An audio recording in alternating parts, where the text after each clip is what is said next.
Merci de regarder Balafon Télévision. Bienvenue à tous dans le grand plateau ce soir. Une dispute entre adultes qui tourne au drame, celui de l'assassinat d'un enfant de 6 ans poignardé à plusieurs reprises par un oncle du quartier Ngwaikele à Yaoundé. Le petit Mathis est depuis le week-end dernier devenu tristement célèbre. Lui qui, si jeune et plein de vie, ne se serait pas attendu à payer de sa vie un conflit opposant son père à celui qu'il appelait tonton. Le crime, survenu dans des circonstances encore troubles, suscite la colère, l'indignation, la révolte et le ras-le-bol au sein de la communauté. La violence a une nouvelle fois éclipsé la raison, endeuillant une famille de plus. À quel moment, comment, pourquoi le crime est-il devenu un réflexe dans notre société? Comment expliquer ce niveau inquiétant de banalisation de la vie humaine? On aura l'analyse de nos experts dans la deuxième partie du Grand Plateau, mais avant, place au journal.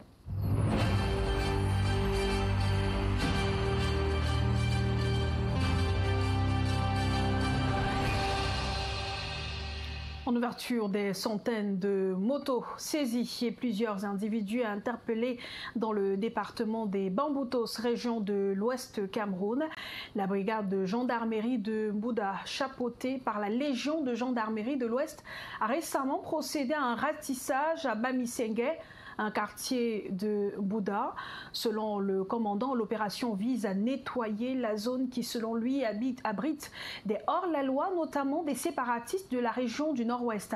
Les personnes arrêtées et la population tout entière sont invitées à sortir de leur maison munies de leurs pièces d'identité compte tenu de la situation sécuritaire. Loïc Tegia et Fondrené Marquez. A raid conducted by the National Gendarmerie in the Bamboutos Division, specifically in Bamisenge, resulted in the arrest of hundreds of individuals and the seizure of motorbikes suspected to be stolen. The border between the West and Northwest regions provides a pathway for internally displaced persons, IDPs, to access villages like Bamisenge, where the company commander notes that crime waves have increased, particularly following the recent grenade explosion. Déjà récemment, nous avons enregistré un cas d'explosion, une grenade suspecte qui a explosé dans ce quartier. Et il était donc de bon ton qu'un bouclage de cette envergure soit mené dans ce quartier. The commander of the Gendarmerie Legion in the West region, addressing those arrested, reminded them of their role as uniformed officers, telling them not to be afraid. Parce que dans le cadre de la sécurisation des personnes et des biens, il y a ce qu'on appelle le concept de la gendarmerie de proximité. Il faut qu'on vous parle. Il faut pas qu'on vienne seulement gonfler. On passe ici, on gifle, on tape. J'ai interdit depuis hier soir qu'on touche. Même vous asseoir là, ce n'est pas les animaux, c'est les êtres humains. C'est juste pour que tout le monde m'écoute. Dans la norme, vous devez être assis sur une chaise, une table. Veuillez nous en excuser. Je me connais suffisamment. Je ne suis pas là pour flatter. Je vous le dis. Je me connais suffisamment. While sensitizing the arrested individuals, the Legion commander urged them to always carry their identification cards to avoid embarrassment. Population de Bouddha, apprenez à marcher avec votre carte d'identité, s'il vous plaît. C'est dans votre intérêt. Les motos qu'on a saisis, il y a tellement de vols de motos. Nous avons fait ces opérations à Bafoussam. Je suis nommé depuis 1 an. Je n'ai pas eu le temps d'entrer dans les départements. Et j'ai commencé ici. Parce que Bafoussam, c'est le Texas. Beaucoup de gens sont venus retrouver. Ça, c'est ma moto. On a mis la peinture, mais voilà. The Legion commander also appealed to the population to respect themselves to avoid being intercepted by the gendarmerie, especially given the context where suspected separatists migrate to neighboring villages in the West region and commit havoc.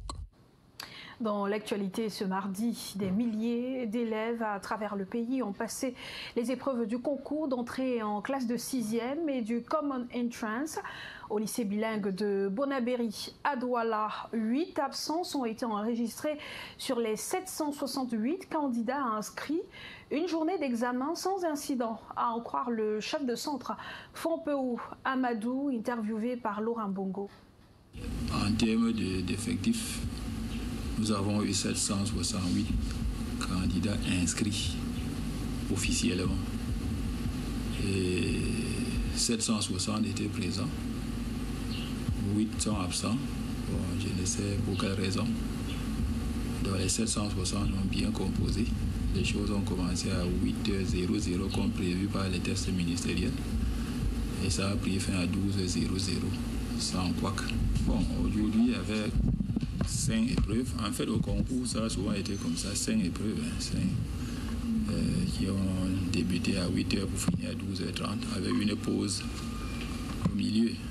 On a la dictée, le calcul rapide, le problème, culture générale, étude de test. C'est en fait les 5 épreuves qui passent. Et alors que se tenaient les épreuves du concours d'entrée en 6e et du Common Entrance au Cameroun, le syndicat national autonome de l'éducation et de la formation était face à la presse ce mardi à Yaoundé. Ses membres lancent un appel à la mobilisation pour la tenue d'un forum national de l'éducation qu'ils considèrent comme essentiel à la réforme de l'école camerounaise. Plus de détails dans cet élément signé Sébastien Oyébé et Julien Bapongui. Réunis ce 13 mai dans la ville de Yaoundé, le syndicat national autonome de l'éducation et de la formation appelle à une refondation profonde du système éducatif camerounais. Quel genre d'éducation, quelle éducation nous donnons? Est-ce que c'est la même qui se donne dans les grandes villes, qui est aussi par des personnes prises? Je voudrais vraiment qu'on questionne cette situation pour voir qu'est-ce qui se passe et que nous sommes en train tous de tolérer et de bénir. Le syndicat expose une vision éducative articulée autour de l'humanisme, de la décentralisation et de la participation, tout en dénonçant un système élitiste et centralisé. Cette situation constitue pour nous une opportunité à saisir pour expliquer que dans la sphère de l'éducation, l'élitisme et le centralisme ont montré leurs limites. Ils ont été incapables de réduire le fossé entre les centres urbains très scolarisés et des milieux ruraux marginalisés. L'appel a également été lancé à la tenue d'un forum national de l'éducation. Mais la tenue de ce forum national d'éducation, nous la mettons en lien avec notre vision du syndicalisme, parce que nous voyons bien qu'en bien des points, notre syndicat porte déjà un projet qui nous force à quitter l'aspect superficiel des problèmes éducatifs pour entrer dans les profondeurs. À l'approche de la fin de la trêve fixée au 18 mai, le SINAEF, solidaire au COREC, déplore l'absence d'avancées concrètes du gouvernement. Prévue pour favoriser des solutions, la pause n'a pas permis de progresser. La décision sur la suite du mouvement sera prise collégialement. Le sort des examens officiels reste l'un des points clés en suspense. En politique, cette fois présidentielle de 2025, un nouveau candidat expose sa vision pour le Cameroun. Jacques Bouga Agbé a récemment annoncé ses plans pour renverser le président Paul Biya lors d'une conférence de presse tenue à Douala. L'aspirant à la fonction de président de la République a présenté certaines des grandes innovations et des changements qu'il compte mettre en œuvre s'il est élu en octobre prochain. Parmi les changements clés que Jacques Bouga Agbé veut réaliser figure la résolution du problème anglophone, le retour à la grandeur du Cameroun, la création d'emplois pour les jeunes et l'établissement d'un système de protection sociale. Écoutons-le dans cet extrait sélectionné par Olivier Fotso. What happened to our Anglophone brothers and sisters is clearly unacceptable to me. The nature of Cameroon is a bilingual country, and the nature of Cameroon is a multi-ethnic country. We should learn to respect it. That's number one. Number two, we can rebuild our country without relying on the West or anyone else. I propose a simple model. I call the 100 CFA franc model to finance our major infrastructure projects. We should stop begging for money from people who are not as wealthy as us. We are much richer than the rest of the world, and it's time that we start believing in ourselves and relying on our own resources, our own people. Concretely, I propose to set up a platform, what I call a platform for popular shareholding, where we will raise funds collectively through people's company. These are specific companies that will replace public companies. Jobs are important for our youth, and for everybody in general, for our youth in particular.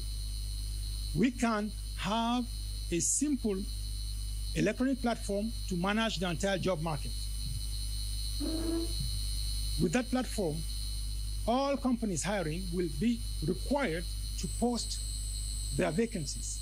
And with that information, our youth that is still in training will adjust their training to ensure that their skills match the needs of the labor market. I believe that we should establish a social protection system that works for all. I propose that the government build public dormitories so that nobody sleeps outside, public restaurants so that nobody goes hungry, and public orphanages so that no child is left wandering on the streets of Cameroon. This is unacceptable. Children should not be on the streets. They should be in school, and they should have the minimum, the bare minimum to eat. And it's a shame to see children wandering the streets of Cameroon. Presidential Minute.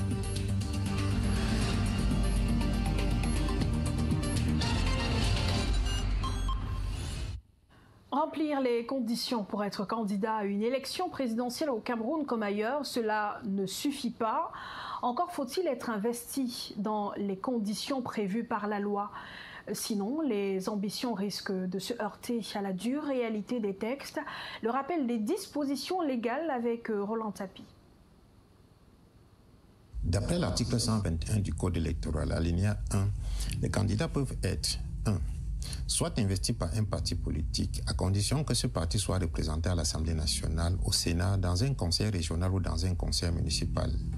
Simplement dit, le parti qui veut investir un candidat à la présidentielle doit avoir un élu. Et au Cameroun, les détenteurs du mandat électif pour ce qui est des institutions étatiques sont les conseillers municipaux qui sont élus au niveau des communes et qui peuvent devenir maires de commune ou maires de ville, les conseillers régionaux qui sont élus pour siéger au conseil régional, les députés qui siègent à l'Assemblée nationale et les sénateurs qu'on retrouve au Sénat. Un parti politique peut avoir les élus dans toutes ces institutions, comme c'est le cas du Rassemblement démocratique du peuple camerounais, ou avoir un seul conseiller municipal dans une des communes du pays. Pour ce cas-ci spécifiquement, le nombre des élus et la représentativité dans toutes les institutions ne pèsent pas plus lourd que la représentativité dans une seule commune. C'est dire qu'un parti politique qui dispose d'un seul conseiller municipal sur tout l'ensemble du territoire est autant qualifié pour présenter un candidat à l'élection présidentielle que le RDPC qui dispose de plus de 9000 conseillers municipaux et contrôle 316 communes. Le point 2 de cet alinéa 1 de l'article 121 dit que le candidat peut ne pas être présenté par un parti politique. Dans ce cas, il est dit candidat indépendant et doit être présenté par au moins 300 personnalités originaires de toutes les régions, à raison de 30 par région et possédant la qualité, soit de membre du Parlement ou d'une chambre consulaire, soit de conseiller régional ou de conseiller municipal, soit de chef traditionnel de premier degré. C'est dire que le candidat qui se présente en dehors d'un parti politique doit réunir la signature de ces personnalités. Il faut noter que pour énumérer ces personnalités, la loi utilise la conjonction soit qui marque l'alternative, l'un ou l'autre ou tous à la fois. Simplement dit, le candidat indépendant peut réunir seulement les signatures des députés ou celles des sénateurs ou seulement celles des chefs traditionnels de premier degré ou seulement celles des conseillers municipaux ou seulement celles des membres des chambres consulaires.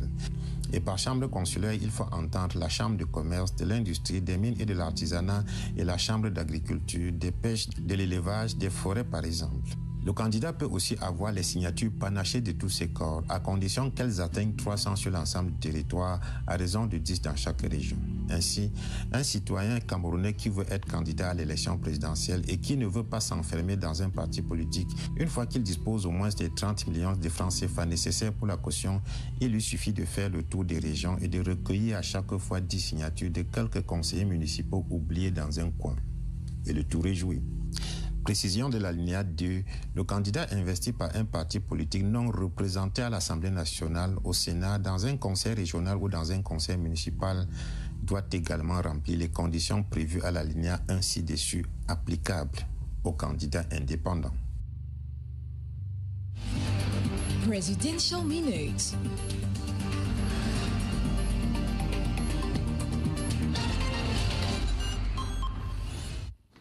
Dans la suite du journal, saviez-vous que les personnes handicapées ont aussi la possibilité de se sauver ou de porter secours à une tierce personne? Pour les aider à y arriver, de nombreuses associations de handicapés ont pris part le week-end dernier à une séance d'initiation aux gestes de premier secours organisée dans la ville de Douala. Juliane Atada a suivi une séance de formation pratique. Reportage.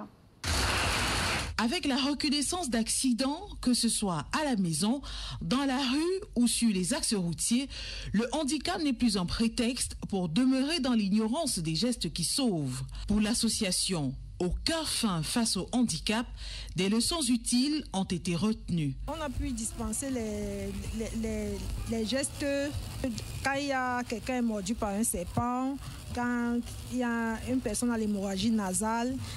On a pu identifier les signes d'AVC. S'ils sont face à quelqu'un qui veut avoir un AVC, on a pu identifier les signes d'AVC.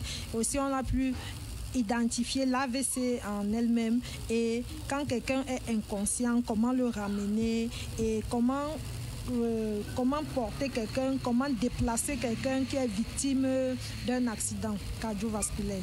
Former une personne à mobilité réduite, même incapable de réaliser les gestes de premier secours, peut dicter des consignes à d'autres personnes pour les accomplir.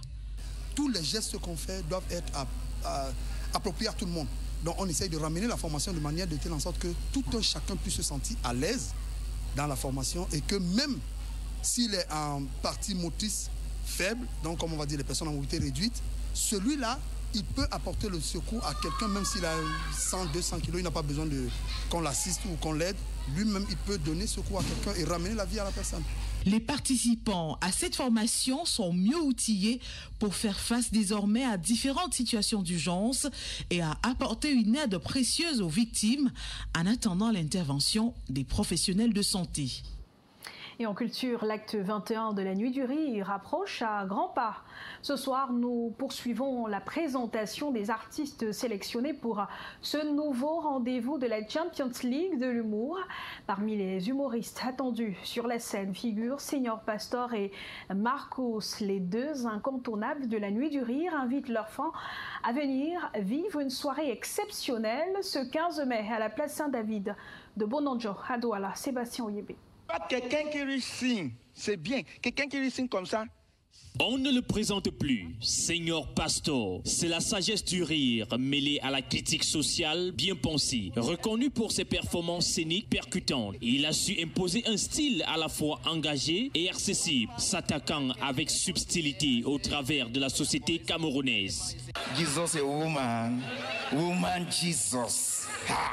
They come and say, woman Jesus, Jesus, you are about going to the cross. Woman just like, oh my God, I want to go and die. Incontournable dans la Champions League de l'humour, il est également présent sur les réseaux sociaux, en particulier sur Facebook, où il partage extraits de spectacles, annonces et réflexions du quotidien. C'est d'ailleurs à travers ce canal qu'il a invité ses fans à venir nombreux le soutenir à Bonanjo, dans ce qui s'annonce déjà comme un moment fort de la scène humoristique camerounaise. À ses côtés, Marcus, originaire de Bakoué dans le Nyon-Ekeli, s'impose lui aussi comme un acteur clé du stand-up made in Cameroun. Humoriste, mais aussi entrepreneur, il a su se démarquer par son passage remarqué dans le Parlement du Rire, où il a brillamment tourné en dérision les subtilités du bilinguisme camerounais. Avant de m'adresser à un public charmant comme vous, j'envoie d'abord mon cri de guerre. Alors quand je dis Bodbam Bongmam, vous répondez, les gens font les choses. Bodbam Bongmam. Bodbam Bongmam. Habitué des grands rendez-vous, Marcus a partagé la scène avec plusieurs autres figures de l'humour camerounaise, consolidant sa réputation de performeur engagé, drôle et lucide sur les réalités du pays. Oui, ma princesse des îles Caraïbes, une femme au potentiel physique des rêves avec un regard de la lumière du crépuscule. Elle te sourit, tu donnes le titre foncier. Rendez-vous donc le 15 mai pour une soirée où le rire, l'intelligence et la culture populaire se donneront une nouvelle fois rendez-vous.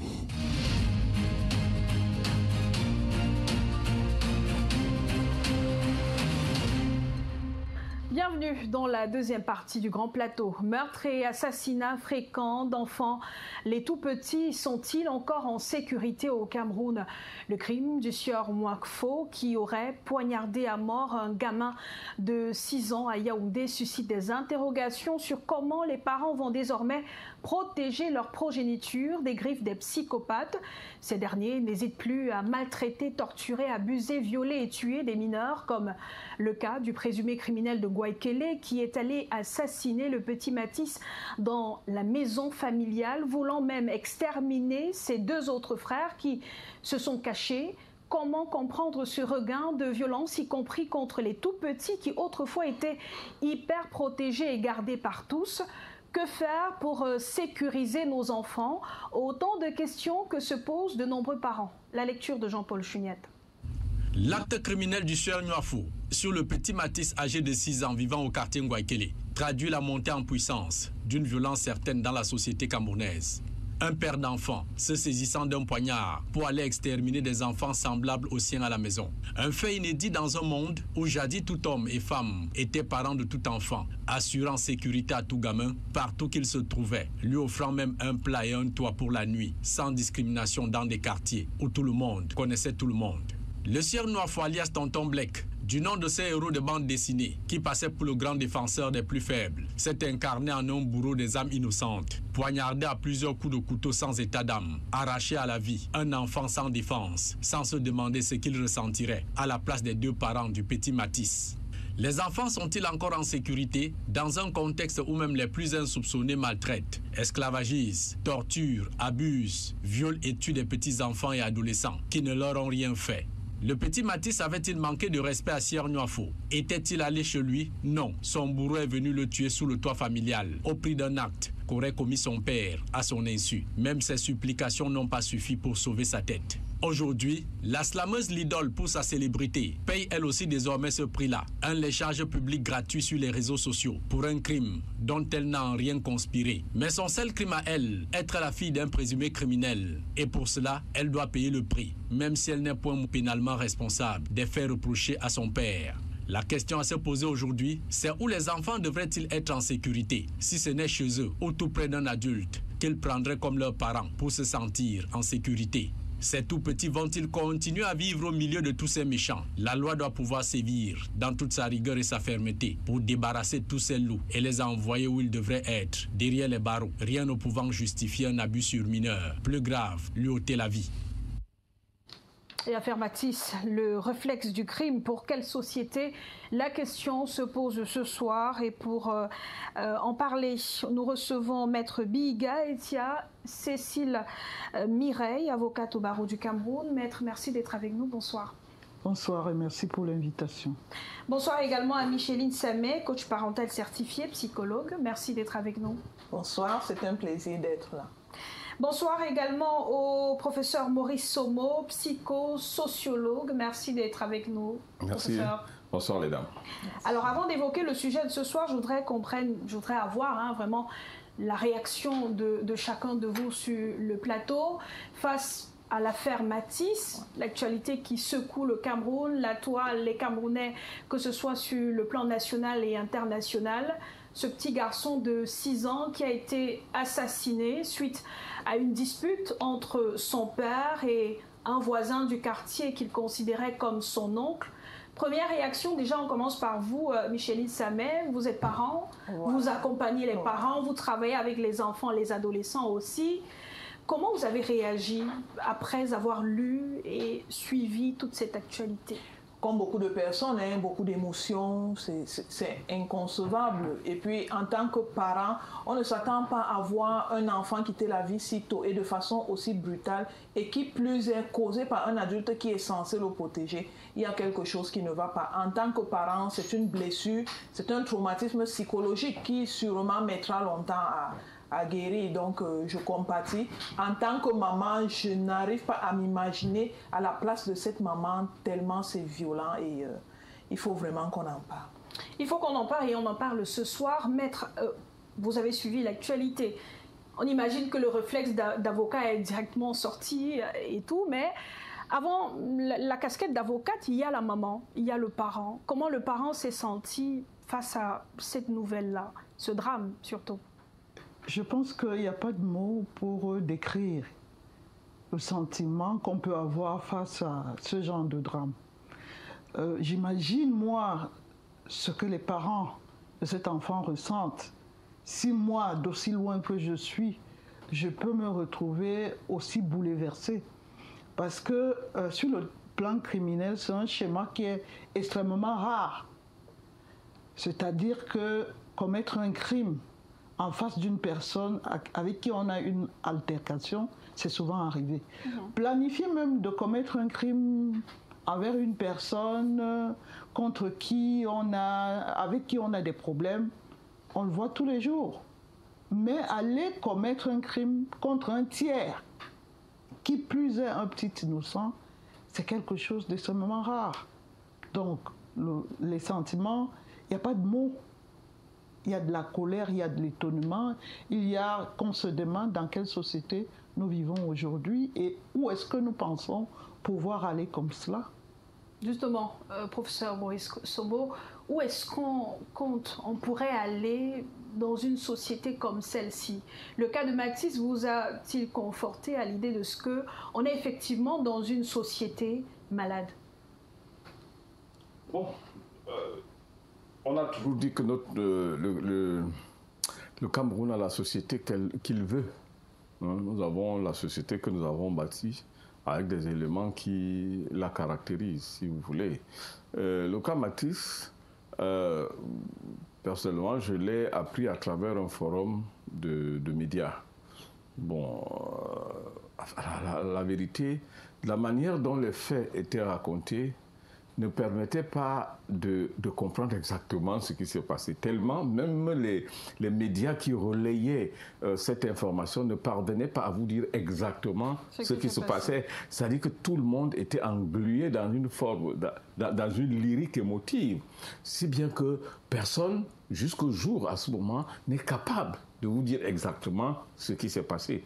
Parce que du point de vue des humanités, nous nous réservons d'apporter souvent de notre sentiment, de notre émotion quand cela arrive, tant que nous n'avons pas, si vous voulez, une description factuelle. Et donc, qui pourrait nous permettre de dire, voici exactement ce qui s'est passé. Des questions essentielles sont à se poser, par exemple, dans cette dispute dont on dit être à l'origine, dont on dit être l'origine du drame, de l'assassinat. Qu'est-ce que les belligérants se disputaient? Ils se disputaient sur quoi? Ça a commencé comment? Au point où l'un d'eux puisse laisser l'autre belligérant, comme Maître disait tout à l'heure, rentrer à la maison pour planifier de venir prendre un couteau et de venir assassiner. Bon, c'est pour dire que on a beau être ce qu'on veut, c'est difficile de comprendre ce qui s'est passé. C'est même difficile d'expliquer ce qui s'est passé. Est-ce que notre société, elle est malade? Elle est malade. Oui, effectivement, elle est malade, puisque ce cas, sans être résiduel, il faut le dire, c'est des situations de plus en plus récurrentes.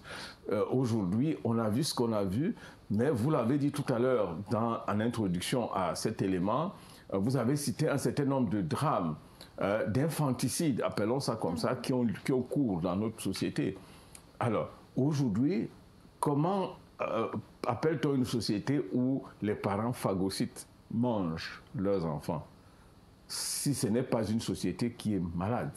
C'est quelque chose de pas du tout compréhensible. Pour l'instant, je m'arrête là, en attendant peut-être qu'au cours de nos échanges, vous allez nous édifier, moi personnellement, sur comment ça a commencé pour qu'on en arrive là. Parce que moi, c'est ma curiosité là qui tarde à être satisfaite. En tout cas, une enquête a été ouverte. Jusqu'à présent, on n'a que plusieurs versions parce que le voisinage refuse de s'exprimer. La famille du mis en cause également ne veut pas libérer la parole. La famille de l'enfant non plus ne veut même pas être vue, entendue, et ainsi de suite.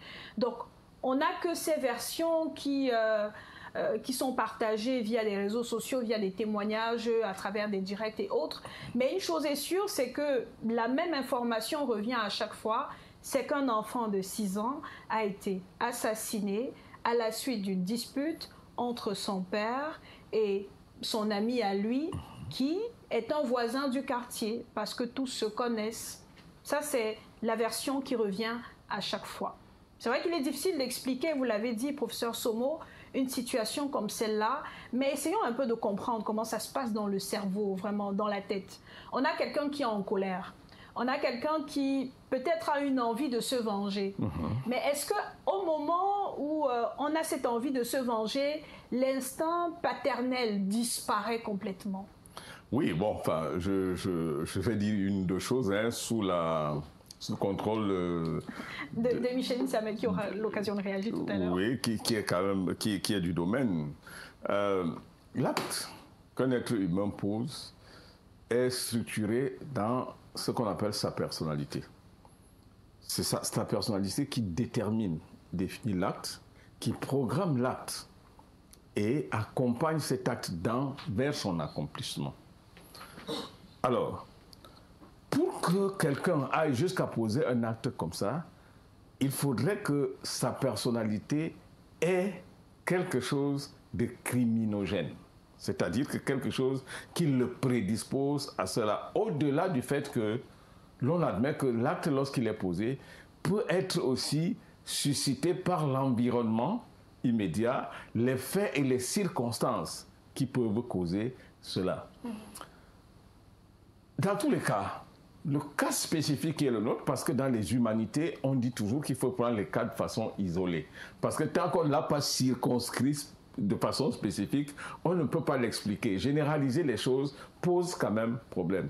Dans ce cas précis, il y a des éléments qui nous permettent quand même de dire qu'il pourrait même arriver que ce monsieur ne soit pas à son premier coup. Il y a des éléments qui tendent à le démontrer. D'abord, lorsque dans l'environnement, il s'est mis dans cette posture de quelqu'un qui va aller tuer, je crois qu'il devrait avoir un moment où la conscience claire et lucide l'aurait ramené à une forme de rationalité et lui dire: l'acte que tu veux poser là, tu ne devrais pas le poser. Alors, s'il a poursuivi et est allé jusqu'au bout de son acte, ça veut dire que sa personnalité est structurée telle qu'il peut poser cet acte sans qu'il n'y ait véritablement un problème pour lui, c'est-à-dire probablement quelque chose à laquelle il est habitué. Le deuxième élément, c'est un peu ce monsieur que je crois, que je soupçonne, ça, permettez-moi cet avis, ce monsieur que je soupçonne de quelqu'un qui est très imbu de sa personne, parce que pour lui dire, au point où il a été tellement offensé, et ce serait dit à un moment donné, moi, X, je ne peux pas être offensé, jusqu'à ce niveau, je dois... C'est quelqu'un qui pense qu'il est dans une sorte d'impunité manifeste, il ne peut rien lui arriver. Parce que pour poser un acte comme celui-là, il faut quand même s'imaginer un instant qu'il y a quand même des répressions, des représailles qui vont venir par la suite. Ne pas y penser, ça veut dire que quelque part en soi, on est, n'est-ce pas, dans le cocon de l'impunité possible, de l'invulnérabilité. Et donc, à ce moment, nous voulons penser que ça doit être ces gens qui sont dans un environnement, voilà, où... et la preuve, la peur demeure jusqu'à présent. C'est quelqu'un qui doit avoir traumatisé son environnement. La preuve, personne ne parle. J'ai vu tous les éléments de reportage que j'ai vus. L'affaire là, personne ne peut parler, personne ne peut rien dire. Mais pourquoi ne veut-on pas parler? Mais on a peur de quelque chose. De qui a-t-on peur? Voilà, ça peut être probablement ce genre de type qui a traumatisé son environnement, qu'il a maîtrisé. Et aujourd'hui, même dans ce milieu, les gens ont peur que même mort, il peut revenir faire des représailles. Est-ce que cette peur-là, maître, peut être analysée autrement? Peut-être pas la peur du criminel, mais la peur qu'un crime comme celui-là ne se reproduise, qu'il vienne soit du membre de la famille du criminel ou de la victime, ou du voisinage? Je ne pense pas. Ce genre de silence est extrêmement rare. Nous sommes dans une société loquace. Nous sommes dans une société où on n'a pas besoin d'être interviewé directement. Dès qu'on voit un micro, on s'approche, on dit des choses. Et donc, c'est extraordinaire ce silence. Et comment aurait-on peur de quelqu'un qui aujourd'hui, dit-on, est sous main de justice, même s'il est passé par l'hôpital? Quelqu'un qui a été, nous dit-on aussi, battu presque à mort. Par la population. Voilà, par la population, mais pourquoi personne ne dit rien? Ça aussi, c'est inexplicable. Il y a beaucoup de choses inexplicables dans cette affaire et ça ne peut pas être la peur des représailles. Peut-être la peur de se retrouver en train de témoigner dans un procès criminel. Ça aussi, ça existe. Moi, j'ai sous la main un dossier comme ça où quelqu'un a dit « moi, j'ai rien vu », sauf qu'on a retrouvé des images prises par son téléphone. Donc, cette personne aujourd'hui est dans une enquête criminelle. Donc, c'est peut-être ça, la peur, mais pas la peur des représailles, parce que je ne pense pas que ni le bourreau, ni la famille, ni sa famille immédiate, ni même la famille de la victime puissent se dire que si nous ouvrons, il y aura quelque chose de similaire qui pourrait encore arriver. Donc moi, je n'ai pas d'explication face à ce silence qui n'est pas habituel à notre société. C'est vrai qu'il n'y a pas plus de précision sur comment se sont déroulés les faits, mais est-ce qu'à partir de ce qui est dit, de ce qui est avancé comme argument, on peut immédiatement qualifier les faits sur le plan juridique? Oui, bien entendu. Il y a quelqu'un qui est mort. Et ce sont les circonstances de la mort qui appellent la qualification. Donc, celui qui cause la perte de la vie d'autrui commet un meurtre. Mais si le meurtre est commis avec préméditation, c'est un assassinat. Et la différence est dans la sanction. Le meurtre peut être puni jusqu'à une condamnation à vie, alors que l'assassinat, c'est une peine de mort. Donc, dès lors qu'il y a perte d'une vie humaine, et dès lors qu'on sait que la perte de cette vie humaine a été causée par autrui, on peut poser la qualification. On ne peut pas poser la responsabilité. C'est pour ça que de manière prudente, on vous dit toujours qu'une enquête est ouverte. C'est pour ça que même quand quelqu'un est pris sur le fait, on vous dit toujours qu'il y a une présomption d'innocence, mais la qualification, ce sont les circonstances qui permettent de la poser. Pour le moment, on est encore dans la présomption d'innocence, même s'il y a des témoignages par-ci et par-là. On peut parler de présomption d'innocence pour le cas de Matisse, l'affaire Matisse? Oui, l'innocence se présume jusqu'à ce qu'il y ait un jugement définitif. Donc, tant qu'un juge n'a pas statué, celui qui est poursuivi est présumé innocent. La présomption vient d'où? La présomption vient de ce que lorsqu'on accuse, c'est celui qui accuse qui doit apporter les preuves pour étayer son accusation. Donc, on ne peut pas décider, par exemple, sur ce plateau, que, je ne sais pas, que vous êtes, par exemple, que vous blanchissez la peau, et on commence à vous dire, à vous de prouver que vous blanchissez pas la peau. Si j'affirme que vous blanchissez la peau, c'est moi qui dois apporter les évidences que vous blanchissez la peau. C'est pour ça qu'on parle de présomption d'innocence. Si quelqu'un lance une accusation, c'est à lui qu'incombe la charge de la preuve. Même dans le cas d'un délit flagrant, même dans le cas de la flagrance. Dans le cas de la flagrance, la différence étant qu'on a quand même tous les éléments qui sont là et qui permettent de faire une procédure en accéléré, mais jusqu'à ce qu'un jugement soit rendu par un juge qualifié, pas par les juges de Facebook, pas par les voisins, pas par les réseaux sociaux. la personne est présumée innocente. Surtout que les juges des réseaux sociaux ont déjà rendu le verdict, en tout cas. Et condamné un tiers dans le cas. Et sa famille. Bon, c'est de ça que je parle. Voilà, dans les réseaux sociaux, on a même du mal à retrouver le nom de la personne, de l'auteur, mais on partage l'image d'une personne de sa famille, on partage son nom, on l'associe à ce crime comme si c'était la chose la plus normale. Le parent en question est présenté, Micheline Sameh, comme un parent violent. Lorsqu'on a un parent violent à la maison, est-ce qu'il est un potentiel criminel? Ce qu'il faut dire, c'est que chacun d'entre nous a une partie violente qu'on appelle l'état de nature. Tous les êtres humains sont comme ça. Mais du fait que la société nous modèle, on apprend à contrôler ça. C'est ça qu'on appelle l'intelligence émotionnelle. Donc, chacun d'entre nous a un point où il va se lâcher. Maintenant, ce point va arriver plus vite ou moins vite selon votre capacité à vous contrôler. Il y a donc des personnes qui sont faibles, bien qu'elles soient des adultes, bien qu'elles soient âgées, on va dire ça comme ça. Il y a des personnes qui ont une intelligence émotionnelle tellement faible qu'ils démarrent au quart de tour. Il ne sait pas gérer la frustration. Il devient quelqu'un d'asocial, quelqu'un qui ne supporte pas la contrariété. Et lorsqu'on a affaire à ce genre de personnes, ça demande plus de ressources aux personnes d'en face qui, elles, avaient un comportement dit normal. Donc, il est possible que pour des raisons qu'on ignore, tant qu'il ne s'est pas fait consulter, on est en face de nous quelqu'un qui a les nerfs à fleur de peau. Tout à l'heure, j'ai aimé entendre dire que ça peut être un problème d'ego. Il peut avoir même eu des traumatismes dans l'enfance parce que jusque-là, il n'a pas été consulté, on ne sait pas trop ce qui se passe. Mais les faits montrent que c'est quelqu'un qui est violent. Il a un sobriquet au quartier qu'il associe à la violence, d'après les gens de Facebook, ceux qui vivent aussi de ce côté-là. Il a un sobriquet et il a un passé violent.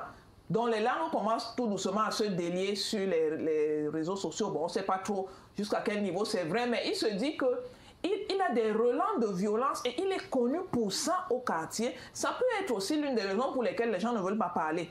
Parce qu'on sait que c'est le caïd du quartier.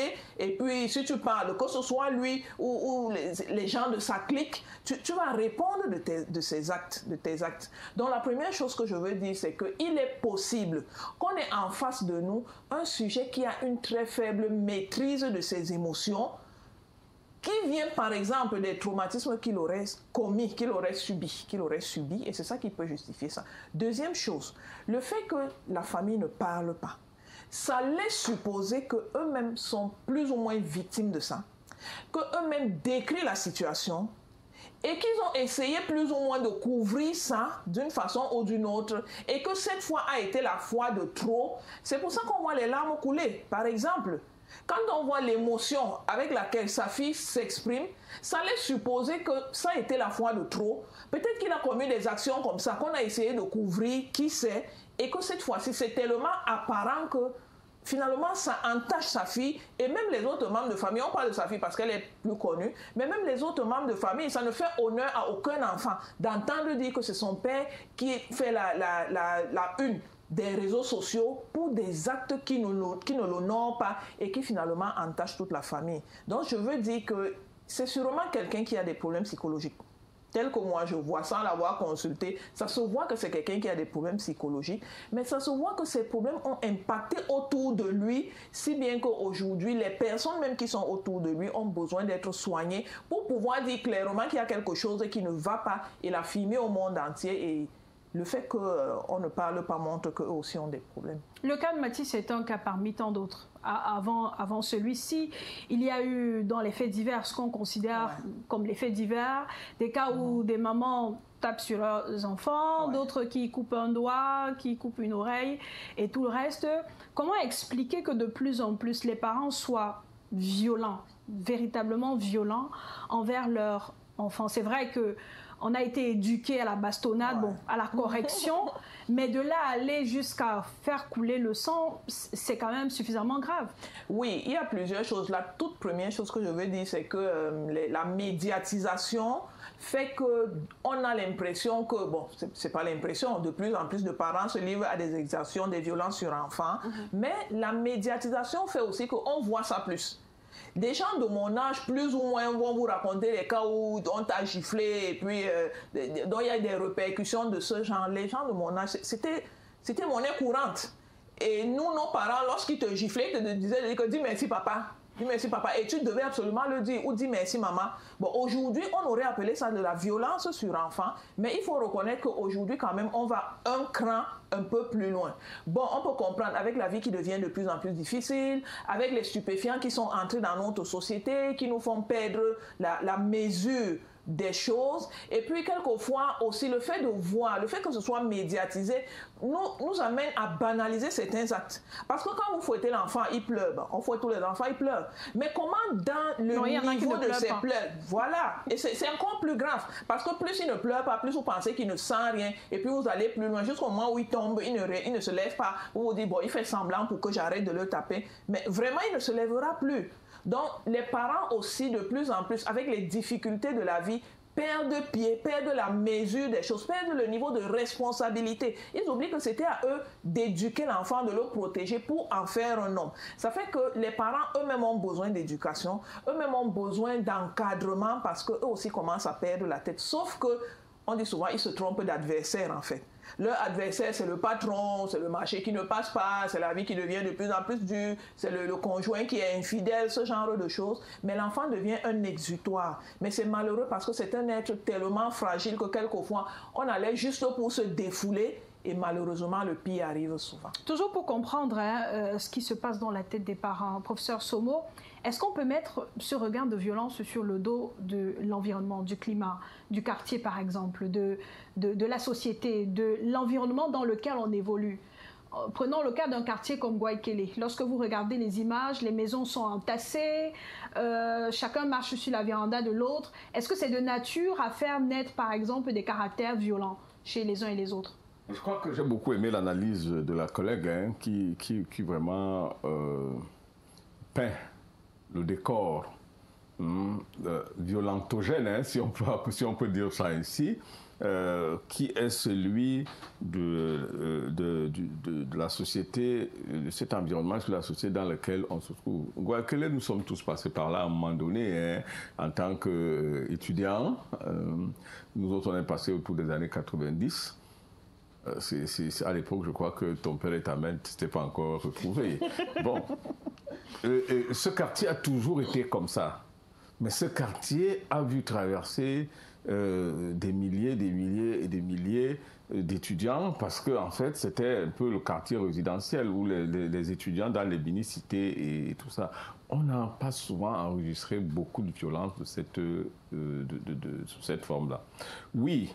Je suis de cet avis que l'environnement, que ce soit l'environnement humain comme l'environnement physique, l'environnement émotionnel, l'environnement affectif, tout ceci participe à structurer des comportements violents. Sincèrement, comme elle a dit tout à l'heure, les enfants sont, et j'ai aimé le mot exutoire, c'est-à-dire que la pauvreté ambiante, si vous voulez, l'indigence caractérisée des uns et des autres, les conflits qui structurent, ou si vous voulez, les conflits qui caractérisent notre société, surtout au niveau des parents, tous ces éléments participent à chercher à ressortir. Malheureusement, cela ressort très mal. Cela ressort donc sous forme, pour utiliser n'est-ce pas, des expressions plus simples, plus prosaïques. C'est-à-dire que c'est comme si à l'intérieur de vous, il y a quelque chose qui vous contrarie fondamentalement, qui vous contrarie excessivement, et vous cherchez à ressortir cela de façon à vous libérer. Même si vous ne cherchez pas à ressortir, cela peut sortir tout seul. Et c'est là où les actes violents arrivent. Et c'est donc tout à fait logique. Un quartier comme Gouaikele, regardons-le. Les maisons sont compilées, oui, comme vous avez dit, les unes sur les autres. Bon, c'est certain que les gens qui ont une certaine aisance économique, je n'ai pas de respect pour ce quartier, ne vont pas aller habiter Gouaikele. On connaît, même ici à Douala, on sait où sont ces quartiers. Et généralement, il y a des violences. Mais ce n'est pas seulement le seul élément qui peut être l'élément en cause de la violence. Même dans les quartiers dits UP, propres, des quartiers où on peut penser que les gens sont économiquement à l'aise, ces actes de violence arrivent souvent. Cela signifie donc qu'il faut rechercher la violence ailleurs, pas seulement, on n'a pas dit pas là-bas, mais il faut la chercher aussi ailleurs, sur autre chose que sur l'indigence économique. On peut la rechercher plutôt peut-être dans une forme d'indigence mentale. C'est-à-dire que des personnes qui ne sont pas assez, qui n'ont pas le mental assez structuré pour être de véritables parents. Et j'ai toujours dit que le problème de notre société aujourd'hui vis-à-vis de nos enfants, c'est que la plupart des parents, ce qu'on suppose être des parents, sont des géniteurs. On a beaucoup de géniteurs, mais nous avons très peu de parents. La différence entre les deux? Bon, la différence, vous la comprenez, tout le monde la comprend. La différence, c'est qu'un homme et une femme se rencontrent, ne planifient rien. Du jour au lendemain, il vient un enfant. Mais y sont-ils préparés? Savent-ils seulement ce que ça veut dire qu'un besoin de l'enfant? Savent-ils ce qui est nécessaire pour l'accompagnement, l'instruction et l'éducation de cet enfant? Ils ne sont pas préparés. Et donc, quand on est dans des circonstances comme celle-là, eh bien, on est parent, on est géniteur parce qu'on a fait l'enfant. Mais on n'est pas parent parce que le parent suppose un certain nombre de charges, de responsabilités qui sont attenantes à la fonction, si je veux, au rôle de parent. Pour lequel, malheureusement, des gens ne sont pas préparés. On devrait aller dans une société où les gens qu'il faut éduquer au départ, d'abord, c'est les parents eux-mêmes qu'il faut éduquer. C'est les parents qu'il faut éduquer. Cette éducation consiste à leur dire quel est leur rôle, quelle est leur responsabilité. Tant qu'ils ne savent pas, vous ne pouvez pas assumer un rôle dont vous ne connaissez pas le contenu. Vous comprenez? C'est un peu ça le véritable problème que nous avons dans notre société. Donc, face à ce déficit-là, il y a donc, si vous voulez, une forme de un retournement qui veut que un parent qui n'est pas capable de résoudre les problèmes autrement, il cherche plutôt à recourir à la violence. Et madame disait tout à l'heure, par exemple, bastonner un enfant de façon sauvage, en estimant que, bon, on est en train de lui donner l'éducation qu'il faut. Alors qu'il y a des méthodes qui, aujourd'hui, permettent, n'est-ce pas, de ramener un enfant à la raison lorsque vous estimez qu'il y a quelques déviances ou quelques comportements qui ne conviennent pas. C'est ce rôle-là qui est important et que, malheureusement, beaucoup de personnes qui se retrouvent être des parents ne peuvent pas le jouer. Ils se retrouvent donc à tuer les enfants, à faire aux infanticides que nous enregistrons aujourd'hui. Coach Micheline Semé, vous travaillez avec les parents. Tout à l'heure, vous nous direz si ces parents-là sont justement ouverts à cette éducation, encadrement. Est-ce que lorsque vous leur proposez, par exemple, vos services d'encadrement à l'éducation de leurs enfants, ils sont la plupart du temps ouverts? Parce qu'on est dans une société où les parents estiment que si leurs parents à eux ont procédé de telle sorte, ça marche à tous les coups, quelle que soit la génération. Maître Biga, il est dit, le reproche qui est fait sur le plan légal, judiciaire, c'est que les enfants semblent ne pas être suffisamment protégés par la loi. Est-ce effectivement le cas? Est-ce qu'il y a des dispositions légales, par exemple, qui protègent l'enfant de son parent à lui, qui peut représenter un danger, et l'enfant de la société de manière générale? Alors, il faut dire que je pense que par rapport à la situation ancienne que Madame Samé a décrite, que nous trois ici, nous connaissons, peut-être pas vous, c'est-à-dire que le droit à la correction, tant de l'enseignant que de tous les membres de la famille et de toute la société, c'est-à-dire que le voisin vous trouvait dans la rue en train de faire quelque chose qui n'est pas bien, il vous corrigeait, il vous ramenait chez votre parent, qui vous corrigeait doublement, et peut-être après, votre père venait et il vous corrigeait. Donc mais c'était pas fait méchamment, c'était fait pour bien éduquer les enfants. Et à ce moment-là, on n'a pas eu de drame, on n'a pas entendu dire que des parents ont tué leurs enfants, je ne sais pas trop quoi. Maintenant, pour revenir au texte, je pense qu'aujourd'hui, les enfants sont surprotégés sur le plan légal. Il y a des textes, les droits de l'enfant, on en parle partout. On en parle même dans les écoles. Donc, il y a des instruments internationaux, il y a des instruments internes qui parlent des droits de l'enfant. Sauf que, comme pour tout droit, pour sanctionner la violation d'un droit, il faut pouvoir saisir l'autorité adéquate. Or, ce qui se passe très souvent, c'est que la plupart des crimes contre les enfants sont commis par les personnes qui sont censées les protéger. Lorsqu'il y a par exemple des viols, un enfant est violé par un oncle, par une tante, par le père, par la mère, et il s'en trouvera toujours quelqu'un pour dire que pour l'honneur de la famille, on étouffe l'affaire. Il faut étouffer l'affaire. Donc, la société, dans le code pénal par exemple, il y a des textes qui protègent les enfants. Maintenant, qui doit dénoncer? Le procureur de la République ne peut pas savoir, parce que les enfants sont dans le cadre, ces crimes se commettent dans le cadre d'un domicile privé. Et le domicile privé lui-même, il a une protection spéciale.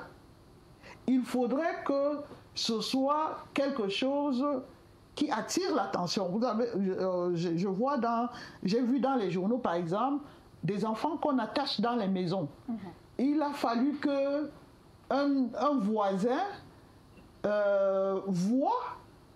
trouve qu'il y a des choses bizarres. Un enfant qui ne sort pas quand il faudrait qu'il sorte, son parent n'est pas là, mais on ne voit pas l'enfant, on ne le voit pas aller à l'école. Le voisin se met à guetter. Et dernièrement, dans vos éditions du journal, j'ai entendu parler, par exemple, d'une petite fille qui était violée par le compagnon de sa mère pendant des mois, voire des années. Et sa mère a semblé découvrir la chose au même moment que tout le monde. C'est pas évident. Ce qui ne me semble pas plausible. Parce que je pense qu'une maman devrait voir des détails que personne d'autre ne peut voir. Quand ça se fait pendant des mois, voire des années, et que la maman semble ne pas avoir vu, c'est extrêmement grave. Donc, si le texte est là, et qu'il n'y a personne pour dénoncer lorsque ça se fait, on ne dira pas qu'il y a carence de texte, mais on dira simplement que aujourd'hui encore, il y a tout un complot pour se dire il vaut mieux protéger la réputation de la famille, la réputation du père, l'honneur de ci, l'honneur de ça, plutôt que de faire punir les auteurs, qui sont souvent, comme je le dis, dans les familles. Très souvent, quand ça se fait hors de la famille, effectivement, les parents dénoncent et demandent la justice. Mais malheureusement pour nous, la plupart du temps, ça se fait à l'intérieur de la famille. Et vous allez voir que la proportion entre les faits réels et les plaintes, il y a une disproportion. Il n'y a pas suffisamment de plaintes et le procureur de la République ne peut pas rentrer dans les ménages, il ne peut pas. Souvent, même, ce sont les enseignants qui remarquent des choses bizarres chez leurs élèves. Et parfois, la personne encore vers qui ces enseignants se réfèrent, c'est le parent là qui commet l'infraction. Donc, et c'est normal, c'est ce parent qui confie l'enfant à l'école, et donc s'il y a un problème, c'est vers ce parent que l'école se retourne. Sauf que parfois, l'école va au-delà et va dénoncer en disant, voilà, on a un enfant qui est comme si, nous pensons qu'il y a un problème. Quand c'est des sévices corporels, c'est facile à déceler. mais parfois, ce n'est pas des sévices corporels visibles. C'est psychologique, c'est sexuel, c'est plein d'autres choses. Et l'enfant n'a pas toujours le courage de parler, de dénoncer son parent. L'enfant ne peut pas dénoncer son parent. L'enfant dénonce tout le monde auprès du parent. L'enfant a même tendance à protéger le parent. Il se dit que si le parent, si je dis, je vais perdre mon père, je vais perdre ma mère, je vais. Donc c'est la personne vraiment qui ne dénoncera jamais son parent, c'est l'enfant. C'est pour ça que c'est un tiers, généralement, qui observe et qui se dit il y a quelque chose qui n'est pas clair dans l'affaire. Est-ce que l'enfant est la propriété du parent? Les parents, généralement, lorsqu'ils corrigent les enfants, ils disent « j'étais accouché, tu sors de mon ventre, mes 9 mois de grossesse, ainsi de suite », et donnent l'impression que personne ne peut dire quoi que ce soit concernant leur enfant, même si ce dernier est victime de violence. Non, le problème n'est pas en termes de propriété. Un être humain n'est pas une propriété. Le parent, un enfant, quand il est mineur, il est sous la tutelle de ses parents. Les parents sont les tuteurs légaux. Et à ce titre, ils répondent des actes négatifs de leurs enfants. Et à ce titre, lorsque il y a un problème concernant l'enfant, c'est eux qui portent la plainte de l'enfant. Un enfant, normalement, une personne mineure n'a pas capacité à rester en justice. Elle reste en justice à travers son responsable légal, qui est normalement son parent. C'est pour ça que, dans certains cas, il y a possibilité d'échoir la responsabilité parentale. Lorsqu'on estime que ce parent représente un danger pour son enfant, il peut avoir déchéance de l'autorité parentale. Micheline Samé, revenons à la question de tout à l'heure. Est-ce que les parents donnent l'impression qu'ils sont intéressés, qu'ils sont prêts, qu'ils sont ouverts à cette éducation? Parce que de toutes les façons, quel que soit le cas d'infanticide qui est présenté, le parent a toujours sa part de responsabilité d'une manière ou d'une autre. Oui, bien sûr. Bon, il faut dire qu'il y a eu quand même, il y a eu une progression quand même. Ce qui est certain, c'est que les parents que nous sommes pour la plupart, nous avons nous avons été éduqués d'une certaine façon. Ça, c'est certain. Et pour la plupart des cas, ça a donné comme résultat ces bonnes personnes que vous et nous sommes. Donc, nous sommes convaincus de ces méthodes à cause du résultat. Et on a donc la faiblesse d'utiliser la même méthode sur nos enfants de bonne foi, puisque chez nous, ça a produit de bons résultats. Sauf qu'on utilise la bonne méthode, mais sur une cible qui a migré, une cible qui a changé. Donc, à la fin, on n'a pas le résultat et on est surpris. C'est pour ça que les gens se retrouvent chez les spécialistes. Parce qu'il depuis plusieurs générations, il n'y a jamais eu, je ne sais pas, apprenons l'homosexualité. Comme dans notre pays, ce n'est pas autorisé. Il n'y a jamais eu d'homosexuel dans ma famille. Mais d'où vient-il que ce soit moi, que mon enfant soit homosexuel? Donc, juste que les parents n'ont pas pensé à faire un switch dans leur tête ou une mise à jour des méthodes qu'ils vont utiliser. Ces méthodes sont bonnes. Mais étant donné qu'on s'adresse à une cible qui a migré, ils devraient aussi faire une mise à jour pour parler aux enfants d'aujourd'hui le langage schématiquement, le langage qu'ils comprennent. Ce langage étant leurs habitudes, leurs croyances, leur système de pensée, les méthodes même qu'ils utilisent. Par exemple, aujourd'hui, un enfant peut tuer pour un iPhone. Et c'est des choses qu'on a déjà vues. Donc, voilà, ce genre de choses. Donc, il faut que le parent se mette au niveau de l'enfant, des enfants d'aujourd'hui, en termes de pensée, en termes d'action. Ça, c'est la première chose que je veux dire. La deuxième chose que je veux dire, c'est psychologique. Lorsque le parent va vers un professionnel pour demander de l'aide pour son enfant, il vient étant un peu petit dans ses bottes parce qu'il a un sentiment d'indignité. Il a l'impression d'avouer qu'il n'est pas capable d'éduquer son enfant, alors que par ailleurs, il a un cadre dans son entreprise. Ses parents qui étaient, entre guillemets, illettrés, ont fait de lui la belle personne qu'il est, et lui, avec tout son background, son enfant devient un délinquant. Donc, il vient étant en mode, en même temps, il a besoin d'aide, en même temps, il est en mode défensif. Et il revient aux professionnels de commencer à le rassurer pour lui dire que ça arrive quelquefois. Vous cherchez aussi dans votre vie quelque chose qui n'a pas très bien marché pour lui donner l'impression qu'il n'est pas un extraterrestre. Du coup, il baisse ses gardes et lorsque les gardes sont baissés, vous pouvez maintenant lui donner les outils qui lui permettent de rattraper la situation de son enfant. Donc ça demande quand même de jongler un peu. Bon, c'est pour ça qu'on est aussi des professionnels. Mais en termes de parents, beaucoup de parents n'acceptent pas qu'ils peuvent se faire aider. Parce qu'effectivement, lorsque j'étais enfant, une gifle résolvait le problème. Et j'en parle souvent dans mon livre. Je dis, lorsque j'étais enfant, quand je regardais mes parents dans les yeux, c'était une très grande impolitesse et une gifle résolvait ça. Mais aujourd'hui, mon enfant me regarde droit dans les yeux pour dire que maman a déjà compris. C'est quoi? Tu vas alors dire ça combien de fois? J'ai déjà compris, non? Bon, je fais quoi? Je le gifle aussi pour qu'il baisse les yeux comme moi. Ce n'est pas la même cible. Donc, je voudrais appeler les parents à s'ouvrir, à accepter de nouvelles méthodes pour bien éduquer leurs enfants. Sinon, on aura le même langage. Moi, je suis une bonne personne, mais mon enfant est une mauvaise personne. Qu'est-ce qui se passe? Alors que j'ai reproduit textuellement ce que papa et maman ont fait sur moi, mais il y a un problème. Donc, ça demande vraiment une certaine mise à jour. Les parents ne veulent pas se mettre à jour, hein, professeur Maurice Somo. En tout cas, certains, ils mettent tout cela sur le dos de la pression économique, des problèmes qui ont augmenté, la vie qui est devenue chère, ainsi de suite. Est-ce que ces éléments qui ne trouveront pas de solution immédiatement sont de nature à faire perdurer la violence dans notre société?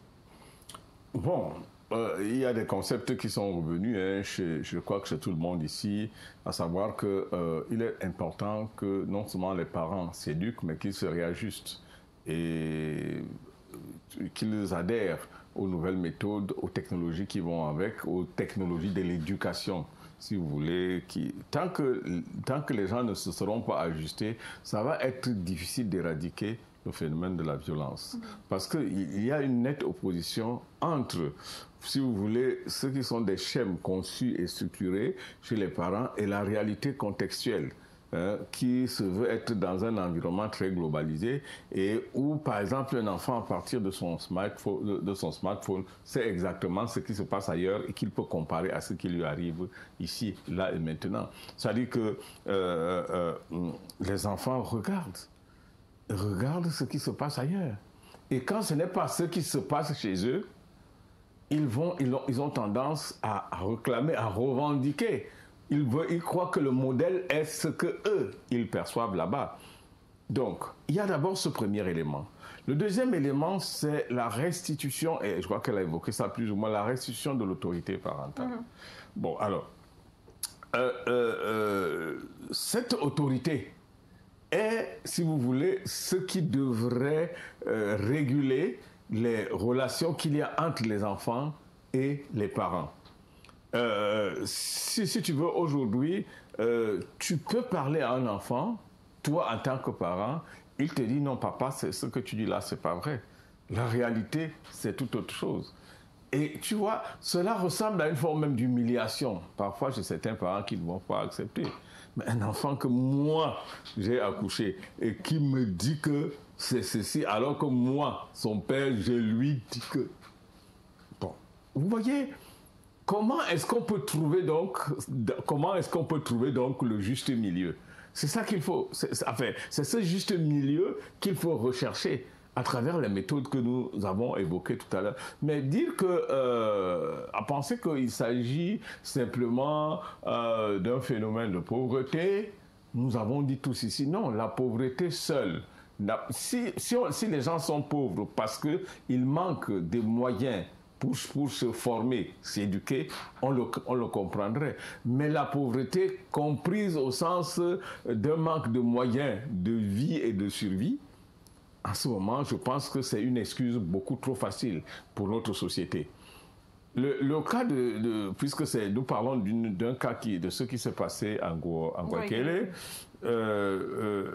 j'ai pas l'impression que l'enfant Matisse se soit rendu coupable de quoi que ce soit. C'est-à-dire qu'il n'est pas allé dans une confrontation, dans une relation frontale, une opposition frontale à son bourreau. Le petit, il est chez lui, il mange son pain et son chocolat. Un type arrive et lui plante des couteaux dans le corps et l'assassine. Alors, qu'est-ce qu'on peut reprocher à cet enfant du point de vue de l'éducation? Qu'est-ce qu'on peut lui reprocher? On lui reproche rien. Le gars, sauf que le gars était tranquillement chez lui.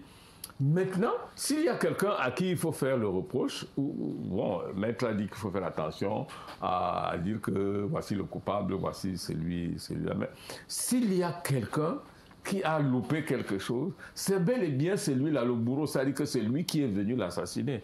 C'est lui qui a une mauvaise éducation. C'est lui qui a eu la mauvaise idée, celle de penser qu'il peut ôter la vie. Donc, s'il y a quelqu'un qu'il faut éduquer, c'est lui, le parent là qu'il faut éduquer, et non l'enfant qu'il faut éduquer. Les enfants sont un peu, j'ai toujours comparé des enfants à un mortier, c'est-à-dire du ciment et du sable. Qui leur donne la forme aux enfants? C'est les parents qui donnent la forme aux enfants. Et lorsque les enfants ont pris cette forme, cassée, écrasée comme vous voulez, faites tout ce que vous voulez, les enfants ne reviendront plus jamais du sable d'un côté et du ciment de l'autre. C'est fini, la forme là, c'est terminé. Alors, on vous dit, j'aime beaucoup cette chanson de Georges Brassens, Les amoureux des bancs publics. Vous avez bien suivi ça? Non, vous ne savez même pas de quoi je parle, la petite Anna. Alors, il dit, les amoureux des bancs publics, ils se bécotent sur les bancs publics. Oui. Et quand vous m'écoutez sur les bancs publics, il dit, qu'est-ce qu'il dit la suite? Ils choisissent les prénoms de leur premier bébé. C'est ce qu'il dit. Ça a énormément de signification. Le fait de choisir les prénoms de leur premier bébé. Au niveau de ce phénomène de datation, c'est-à-dire que du choix du nom, se cache, si vous voulez, se structure tout un ensemble de fantasmes construits par des parents autour de l'enfant. Il s'appellera champion, il s'appellera ceci, il s'appellera cela. Une fois que cet enfant n'est pas exactement à l'image des fantasmes que les parents ont construits, commence la vraie opposition. C'est-à-dire que des enfants qui deviennent dans des maisons des adversaires des parents, simplement que ces enfants ne sont pas exactement... Mais il y en a qui décident. Là, s'il naît, il va s'appeler Joseph. Mais non, quand c'est une fille qui vient, il ne veut pas l'appeler Joséphine. Mais bien, on n'attendait pas une fille, on attendait un garçon. Il y a donc un rejet qui peut naître du simple fait que le fantasme conçu au départ n'est pas celui-là.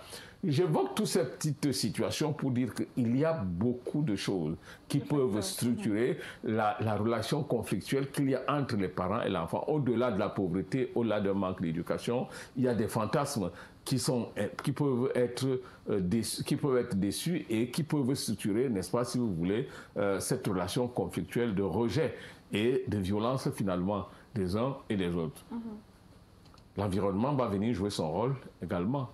Donc, on n'est pas sorti de l'auberge dans tous les cas. Et comment donc faire, Maître Bihiga, pour que cet événement, cette affaire Mathis ne soit pas un fait divers de plus? Parce qu'avant lui, il y a eu beaucoup de cas, vous l'évoquiez tout à l'heure, l'affaire de cette petite fille violée depuis 5 ans par son beau-père à Bonabéry, un fait qui est passé même si il a été porté en justice. Pour l'instant, on n'a pas la suite. Comment faire pour que un cas comme celui-là, qui a quand même fait réagir, qui fait encore réagir, ne soit pas un fait divers de plus qui passe inaperçu, qui passe au bout d'une semaine? Écoutez, ça passera toujours. Une semaine, un mois, un an, ça passera toujours. Parce que l'émotion collective ne dure pas longtemps. L'émotion collective subit les événements. Après, c'est pour ça que nous appelons ça fait divers. Mais ce n'est pas un fait divers, c'est un crime qui a un canevas par lequel il est sanctionné. Sauf que souvent, les personnes qui, pendant la survenance de l'événement, s'en emparent, après ne suivent pas, ne savent pas ce que la justice fait. On a vu le cas dernièrement avec l'époux qui a assassiné son épouse, l'enseignante Diane Yango. Oui. Il y a eu un temps où on a parlé beaucoup de cette affaire. Et le jour de l'ascension, on en a reparlé parce que l'ascension a fait sortir tout le monde, a soulevé en haut le corps. Mais entre le moment où le fait s'est commis et l'ascension, il s'est passé un temps où les vrais acteurs étaient sur le grill en permanence. Donc vous me demandez comment faire pour que ça ne passe pas, que ça ne devienne pas un simple fait divers. Je vous dis, ce monsieur est déjà entre les mains de la justice. Il va passer devant un juge d'instruction. Après le juge d'instruction, puisqu'il est poursuivi, puisqu'il est passible de la peine de mort, on ne peut pas le laisser en liberté. On ne peut même pas lui accorder la liberté provisoire. Donc il passera les étapes, c'est l'enquête. Après l'enquête, il y a l'instruction. Après l'instruction, il y a le jugement. Et au bout du jugement, il y a la sanction. C'est le canevas général. Et personne ne suit cela. Entre-temps, la vie continue pour nous autres. Nous en parlons ce soir, mais nous en parlons parce que nous avons l'occasion d'en parler.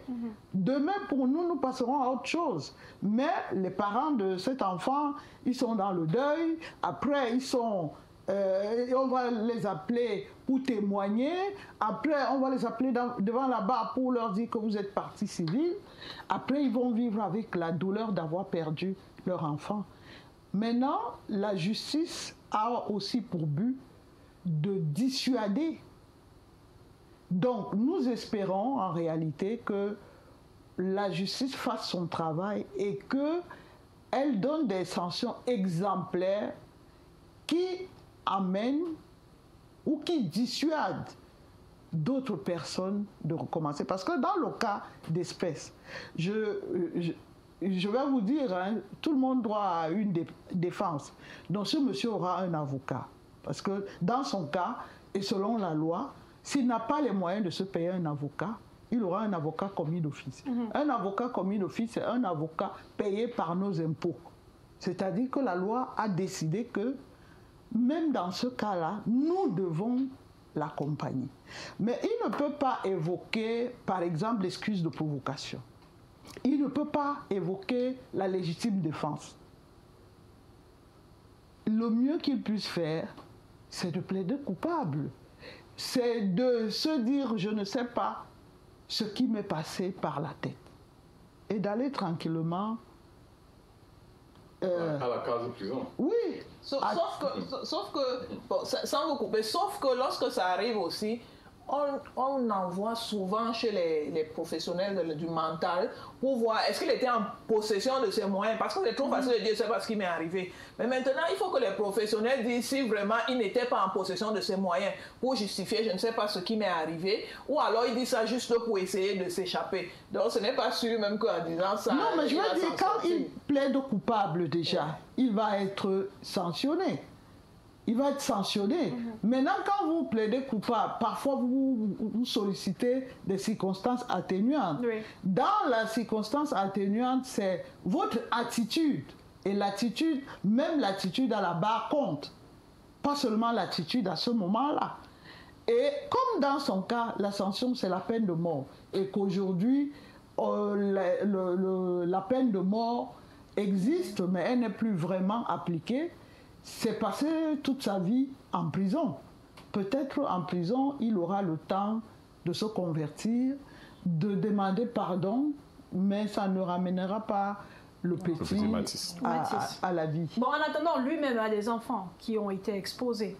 Le petit Mathis a des frères et sœurs qui sont plongés dans la psychose.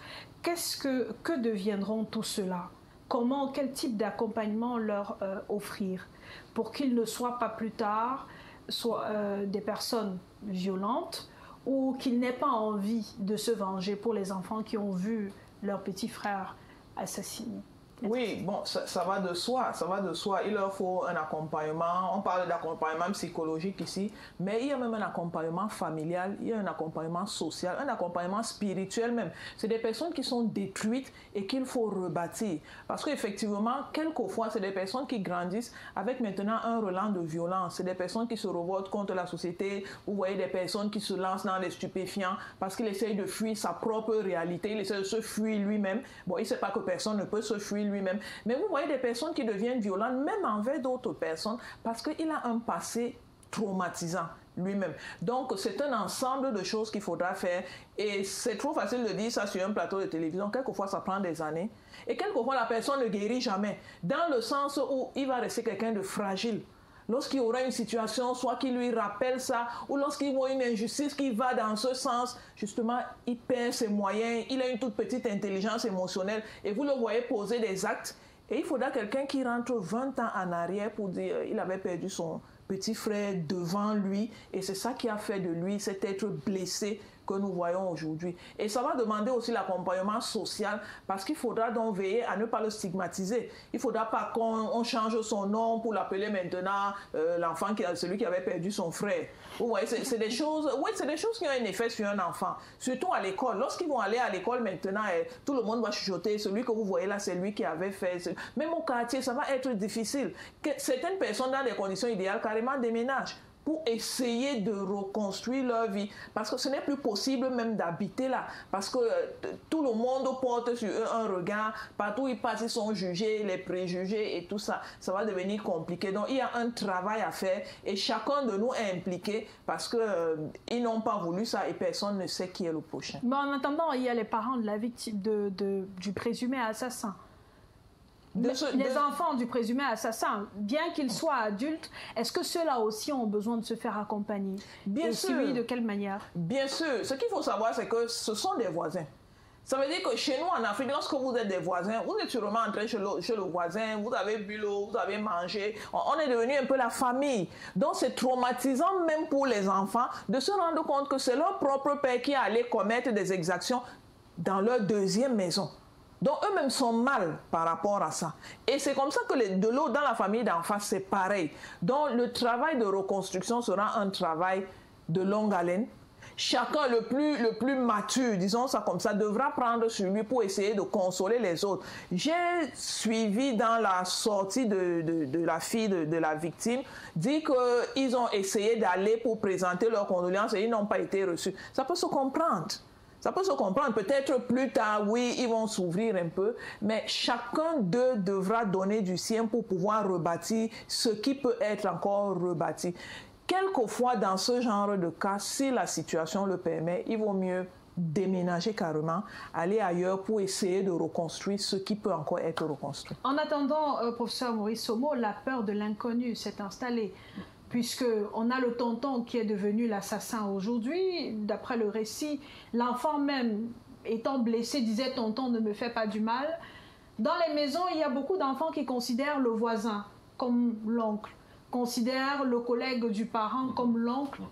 Est-ce qu'avec un cas comme celui-ci, on peut aussi assister à une autre fracture de nos relations? Déjà qu'on a des familles qui sont de plus en plus réduites, on a un environnement social qui est de plus en plus fracturé.